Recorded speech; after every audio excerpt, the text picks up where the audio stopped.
السلام عليكم. بارك الله فيك سي سمير على هذا التقديم. باش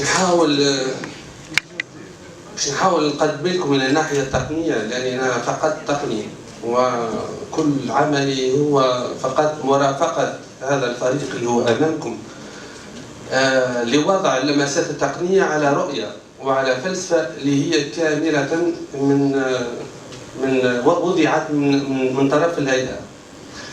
سامحوني باش نتكلم في بعض الأحيان بالفرنسية. الفرنسية هي أسهل لي حتى لأنها تونسي، لكن أنا يعني في فرنسا، مكتبي في فرنسا وفي تونس. لكن باش نحاول نقدم لكم أكثر ما يمكن بالعربية.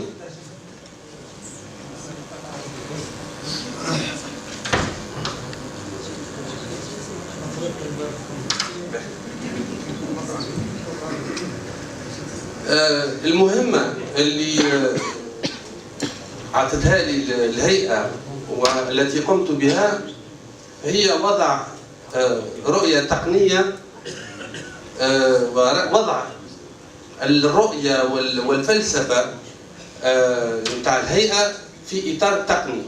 إيش معناها في إطار تقني؟ معناها في إطار برمجة ثقافية في نفس الوقت للفعاليات الثقافية، وفي نفس الوقت للاشياء اللي هي انفراستركتور من نوع الانفراستركتور. لان من الاول فلسفه هذه التظاهره هي ليست تظاهره فقط من خلال فعاليات وتظاهرات ثقافيه حينيه، ولكن هي في نفس الوقت وضع بنيه تحتيه ثقافيه وكنقطه انطلاق لمشروع ثقافي متكامل. يعني في كل معناها يكون لي تيتر بالفرنسي، لكن نحاول نقدمهم بالعربيه. وهذا ما كنت اقوله، ان هي تجاوزت رؤيه الهيئه، الرؤيه اللي هي متوحوره فقط من ناحيه التظاهر والاعداد التظاهري، لكن لوضع لبنة وحجر الأساس، لبنة وحجر الأساس pour une nouvelle dynamique.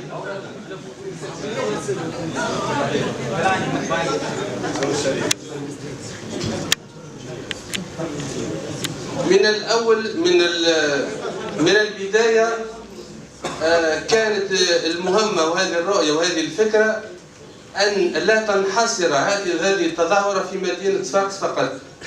هي تظاهرة ومشروع يهم صفاقس طبعا وينطلق من صفاقس، لكن يهم الجمهورية التونسية بكاملها، ويهم حتى يعني طبيعيا العالم العربي.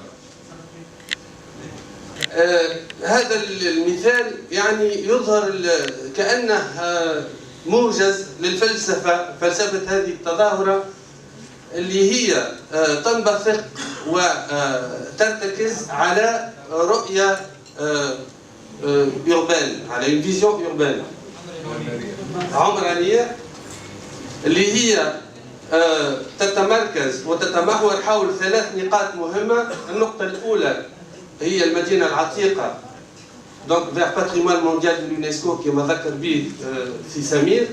يعني كل ما هو سينجز في هذه التظاهرة وبمناسبة هذه التظاهر يصب يعني في رؤية وفي هدف أن المدينة العتيقة تكون وصفاقس يعني تكون كلاسي باتريمون مونديال دو اليونسكو إن شاء الله.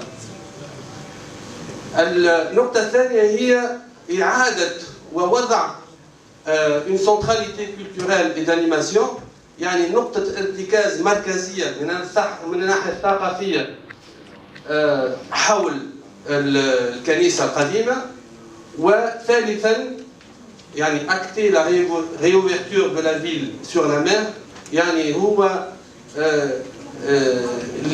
التوجه وإعادة فتح صفاقس على البحر من الناحية السيمبوليك ومن الناحية أيضا الفعلية. وجسدناها بهذا يعني المحور واللاكس اللي هو فيه 3 نقاط.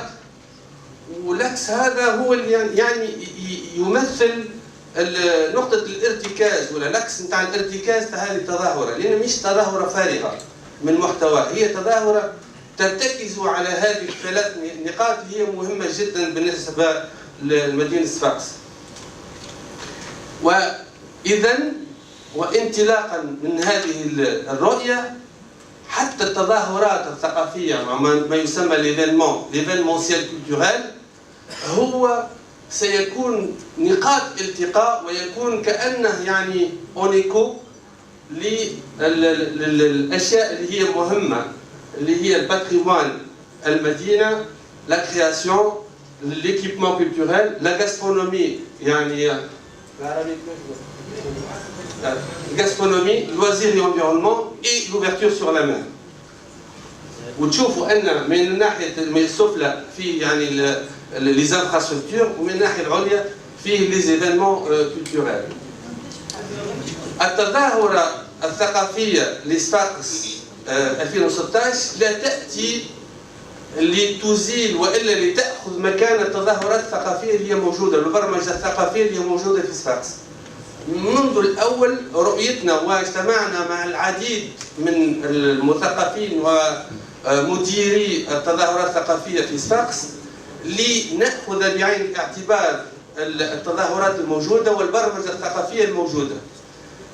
وهذه يعني عينة من البرمجة الثقافية الموجودة اللي هي لها قيمة ثقافية مهمة والتي أدخلت في مجال التظاهرة الثقافية صفاقس 2016.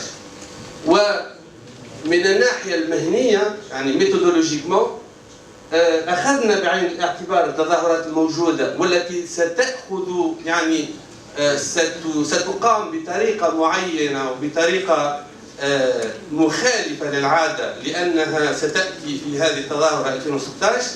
و صفاقس 2016 ستأخذ وتكون لها برمجة أخرى تأتي لتكون يعني كأنها ممزوجة فيه يعني تمازج وتلاقح مع البرمجة الثقافية اللي هي موجودة الآن. وهذا المثال يعني هو كأنه موجز لكل ما قلناه الآن. يعني هي صفاقس عاصمة ثقافية عربية 2016 هي في نفس الوقت ويعني لي 3 اكس اون نوار يقولون هذا أن هي أعمال من ناحية الانفراستركتور وتأخذ بعين الاعتبار des événements existants, des événements culturels existants وفيه إعادة نوعية وزيادة نوعية من ناحية l'organisation de Sfax Capital Culturel. يعني الآن بعد هذا التقديم سأقدم في 3 نقاط. الأولى هي يعني فيما يخص المدينة العتيقة. النقطة الثانية سنخص تقديم مشروع تهيئة الكنيسة القديمة. والثالث فيما يخص شط القراقنة. نبدأ بالمدينة العتيقة اللي هي عندها أهمية كبيرة لأنها مدينة حية من الناحية خاصة الاقتصادية، مدينة من الناحية التاريخية مهمة جدا، هي من المدن العتيقة القلائل التي لها يعني سور متكامل معناها وله أهمية كبرى حتى في الحياة الاقتصادية اليومية للمدينة. وفي داخل المدينة هناك أماكن مهمة جدا وهناك آثار وهناك يعني مراكز وهناك بنايات من الناحية العتيقة ومن الناحية التاريخية مهمة جدا. دونك لا فالوريزاسيون هذا يعني مثال للمدينة. ويعني هناك اختيار تم بنقاش مع الهيئة. الاختيار أن لا تكون المشاريع التي ستقام في المدينة على إطار شامل. الاختيار كان أن نركز على بعض المواقع لنعطيها القيمة المضافة، لنعطيها القيمة المضافة الثقافية لتكون ظاهرة ولتعطي الرؤية، لأن ما سيقام والمشاريع التي ستقام في المدينة العتيقة تتجاوز حتى نوتر جينيراسيون. لازم هي نقطة بداية حتى نرتكز الأجيال عديدة قادمة. لذلك يعني هناك يعني كأن نوعية مشاريع. في الأول هو فالوريزاسيون دي رومبار، هي يعني السور، أهمية السور وإعطاء قيمة مضافة من ناحية الكرياسيون، من ناحية الباتريمون لهذا السور. l'axe économique, valorisation de l'axe économique, إعطاء قيمة مضافة لبعض الأماكن التراثية وخاصة لمارابو، يعني سيتم تطويرها وتهيئها لتكون مسالك يعني نموذجية اللي هي في إمكانية أن تتفرع وتخص مسالك أخرى في المدينة. وبعدين فيه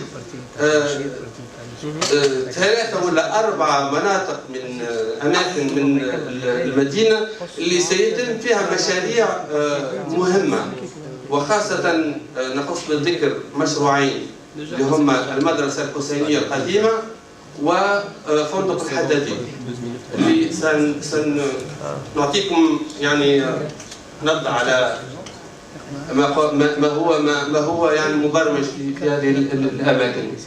وكل هذا يعني نذكر أن dans une perspective de classement patrimoine universel de l'UNESCO هي مهمة جدا. ونعرف أن في العالم، وأنا اشتغلت على كثير الأماكن اللي هي كلاسي باتريمون مونديال دو اليونسكو، لما يكون فيه كلاسمون يعني حتى الزوار يتم on peut les multiplier par 4 par 5. معناها juste un classement ça permet vraiment de multiplier les visiteurs par un nombre important. mise en valeur des remparts خاصة من ناحية الإضاءة، يعني فيه مشروع الآن بصدد الدرس هو يعني متقدم لوضع إضاءة للأسوار، وهذه فقط يعني لمحة على هذا المشروع اللي هو متكامل ويخص كامل السور. إضاءة السور يعني فيها إشارة مهمة جدا، لأن في الوقت الحاضر والناس اللي يعيشوا في صفاقس يعرفوا هذا، أن المدينة لا تدخل في الليل. هي إشارة لإعادة الاعتبار للمدينة و dans l'idée de la reconquête de la Médina. reconquête هي إعادة الدخول إلى المدينة العتيقة حتى في الليل، وإعادة إعمارها بالحياة حتى في الليل. ونعرف من يعني تجارب أخرى في العالم أن الإضاءة مهمة جدا، إضاءة الأسوار وإضاءة الطرق والمسالك مهمة جدا، وفي هذا المشروع يعني أخذناها بعين الاعتبار. لا المياه. المشروع الثاني هو فندق الحدادين. يعني الإيدي ولا الفكرة، لأن الفندق الحدادين هو ملك لوزارة الثقافة، هو الآن مشروع ثقافي يعني وقعت فيه عديد الفعاليات الثقافية.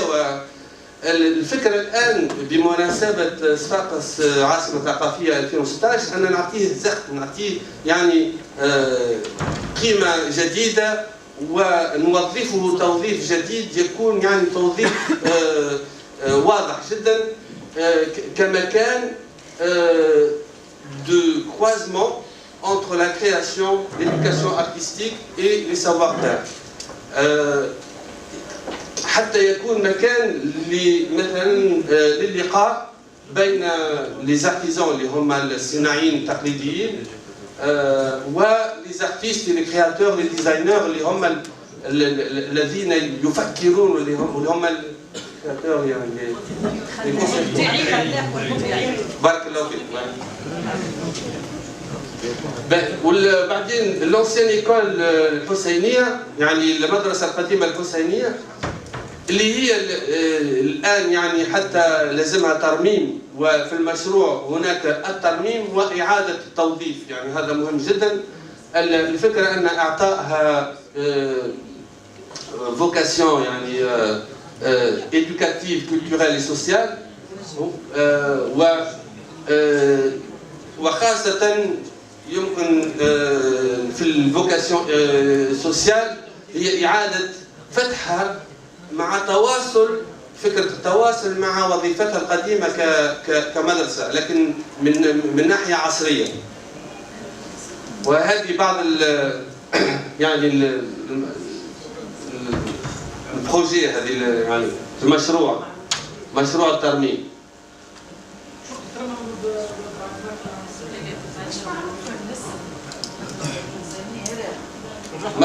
المدرسة الحسينية هي قريبة من المسجد. والجزء الثاني من يعني يخص la reconversion de l'ancienne église en lieu culturel. هذا مشروع يعني كبير جدا. و je pèse mes mots, je sais pas بالعربية كيفاش je pèse mes mots. هو c'est un projet révolutionnaire بالنسبة لتونس وبالنسبة للعالم العربي. لا يوجد في العالم العربي الآن مشروع من هذا القبيل. والرؤية، وهي مش رؤيتي يعني فيها تطوير من الناحية التقنية والبرمجية، لكن في الأول يعني نأكد لكم أنها كانت رؤية هيئة وطورناها مع بعضنا.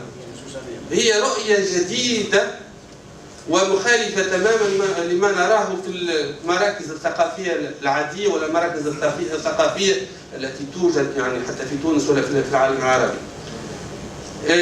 اللي هي مواكبة للتفكير والأفكار المستنيرة والأفكار اللي هي موجودة في العالم الغربي من ناحية مزج الثقافات ومزج الديسيبلين. L'idée, c'est l'idée d'une rencontre entre un lieu et une ambition. يعني في هذا المشروع ثم إعطاء قيمة للموقع، للبناية اللي هي تاريخية وعندها symbolique important, et une ambition qu'on a définie ensemble avec le comité. On me dit qu'il faut aller vite. Donc je vais aller vite. Donc vers une nouvelle vocation d'un lieu culturel complètement hybride, un lieu culturel qui est décloisonné. يعني مكان ثقافي ما يسمى الآن بالمكان الثالث. يعني إذا كان نختصر الشيء يمكن أن نسميه المكان الثالث. المكان الأول هو البيت، المكان الثاني هو العمل، هذا المكان الثالث.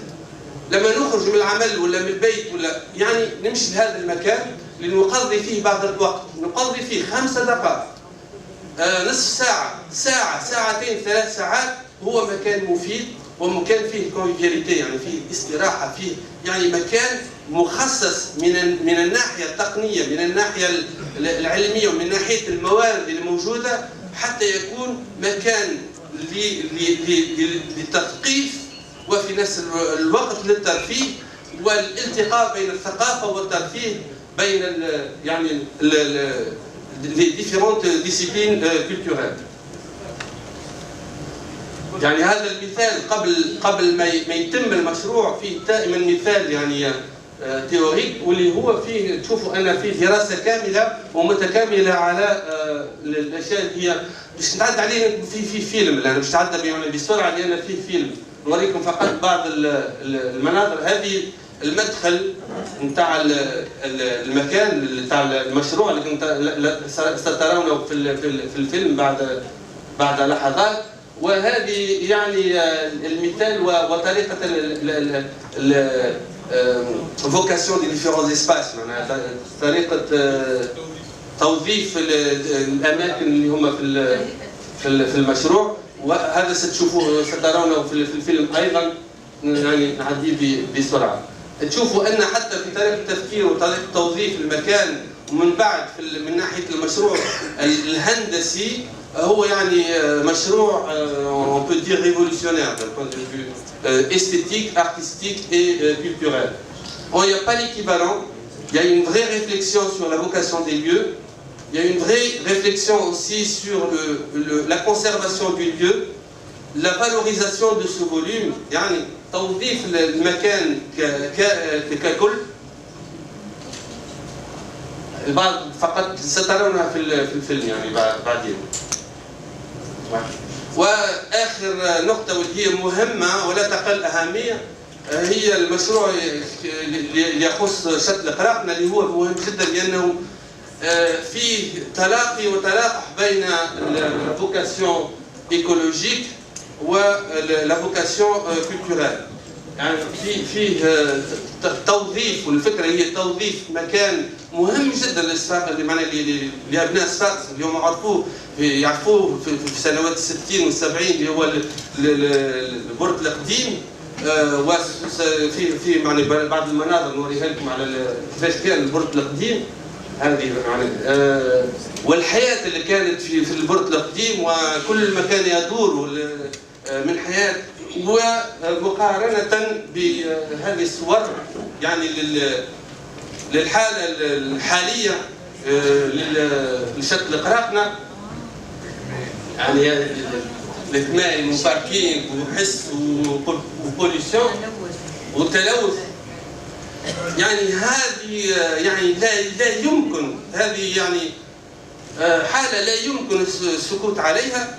واحنا في فكرة الهيئة والمشروع مش فقط مشروع لتنظيف المكان، لأن تنظيف المكان تنظفه وبعد ترجع يلزم توظيفه، يلزم فما معناها الفكرة أن la population يعني la population elle s'accapare le lieu et l'urbanisme il peut aider à ça. يعني الهندسة المعمارية وهندسة توظيف المكان ستعين وستمكن الصفاقسية أنهم يعودون لهذا المكان. مشروع متكامل décomposé en 3 grandes séquences. Je vais vous montrer les 3 grandes séquences. اللي هنا تعرفوا le marché central وهذا معناها En articulation avec le marché central, il y a une première séquence qui est importante, qui est à vocation culinaire. Le culinaire à Sfax, il est très important. C'est un patrimoine immatériel, parce que dans la réflexion, on a évoqué le patrimoine matériel, mais on évoque aussi, c'est très important, le patrimoine immatériel. La deuxième séquence, c'est une séquence symbolique importante, où vous allez voir que l'idée, c'est de proposer un lieu complètement ouvert de forêt d'oliviers. Et la troisième séquence, c'est une séquence de loisirs. Et l'idée, effectivement, c'est de réaffecter ces lieux en travaillant sur ces 3 grandes séquences qu'on va voir successivement. Donc la première séquence, autour de la pêcherie, autour de la vocation culinaire. L'idée, c'est de redonner accès et articulation entre le bassin, entre le port de pêche symbolique. Un port de pêche, mais symboliquement, il redevient un temps culinaire. À l'image, vous voyez, Marrakech, ou d'autres lieux, qui par exemple Paris-Plage, ou بعض الأماكن الأخرى اللي احنا درسناها وحتى نوظفها للمشروع نتاع صفاقس. و toujours فما parallèle بين la vocation première ou bien le traitement paysager du lieu. Le traitement paysager باش يكون فيه جنان ايفوكاسيون لجنان اللي هو معناها عندها مكانه مهمه في الحياه الصفاقسيه. Le deuxième c'est à vocation artistique, la deuxième séquence. Il y a toujours cette complémentarité entre ce qui va se passer sur terre, ce qui va se passer sur le bassin et sur l'eau. On va exploiter la dimension aquatique de ces bassins et de ce lieu. Donc, avec cette idée effectivement d'évocation quand même d'un patrimoine important sfaxien qui est l'olivier, Rabat Zitoun. Et puis la troisième séquence à vocation ludique, où on est plutôt dans le jeu et symboliquement, بعد Rabat Zitoun, عندنا النخيل واللي هي كانها اطلاله على ما هو بعد البحر اللي هو جزر القراقنه، لان ما ننساوش اللي علاش تسمت هذه شط القراقنه، ومهم ان تكون فيه يعني كانها سيمبوليكمون un lien symbolique avec les îles Kerkena en face. هذه بعض المناظر للمشروع. هذه يعني فيزيون 3D تاع المشروع. وفي هذه يعني في الوسط الباسان le terre-plein principal. Au fond la dimension loisir. وعلى اليمين هكا في البدايه فيه هذيك الاماكن للتذوق pour la dimension culinaire des plats et de la gastronomie sfaxienne qui est mise au premier plan. وهذه يعني structure au premier plan la structure blanche. On ne l'a pas appelé café parce que c'est vraiment très particulier, mais c'est une sorte de structure composite hybride qui permet à la fois d'exposer, qui permet d'être un café ouvert sur une grande terrasse et en même temps qui se replie et qui permet de devenir un auditorium, يعني théâtre de plein air. مسرح هواء طلق اللي هو يعطي في نفس الوقت على مسرح أرضي هنا وعلى الباسان، يعني في إمكانية أن تكون السبيكتاكل في الباسان. Voilà. Avec une dimension artistique aussi, parce que là